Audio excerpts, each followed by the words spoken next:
Right, we're beginning to get somewhere with a game, and you can see where this is going. At the end of the day, I can whack beetles, and you can see how many have I whacked so far. I don't know, I've lost count. Turns out I've whacked 10 beetles so far. But not much of a game because I'm up to 16, and quite frankly, this could be a very long video if I carried on. So how can we turn this into a meaningful game? Well, I think the only way we could do this at the moment is maybe we could have a timer set at 10 seconds. When the game starts, you've got to whack as many as you can, and then the game will stop after 10 seconds. That's all there is to it. And you can see how many beetles you've whacked. That would work as a game. You could challenge your friends. So here's the thing. How do we do that? Now, to do it, we need to make a timer. And making a timer, you'd thought Scratch actually would have come up with a nice simple thing, but they kind of haven't. You have to manually make it yourself. But it's really not very difficult at all. So what I'm going to do is I'm going to head back to variables, where we made our score variable here. I'm going to make a new variable that I'm going to call timer. And I'm going to press OK. Now, the way this works is when the game starts, timer set to 0, knock off one, timer set to 10, my apologies, then every second knock one off until it reaches 0 when you stop the game. And that's going to be your task. But here's the thing. I want to show you a new place that you can put code.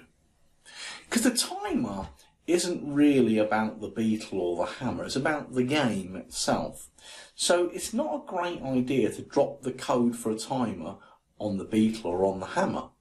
So you're probably thinking, well, if it's not going on the beetle and it's not going on the hammer, where else can code go? And the answer is, there are in fact, let's move that out of the way for a moment, there are 3 things in this game: beetle, hammer, and the stage or the backdrop. Now, over here on the right hand side you can see it says stage and it says backdrops here, funny enough. And if I click on it, you'll notice that the code stuff can be dropped onto here, onto the backdrop. That's what we're going to do in a moment. Just so you know, if you wanted to change that white background, all you've got to do is press this button down here, and the easiest way to is choose a backdrop. And you can choose one from the library, like blue sky. So we've got hammers and flying beetles. Well, it works.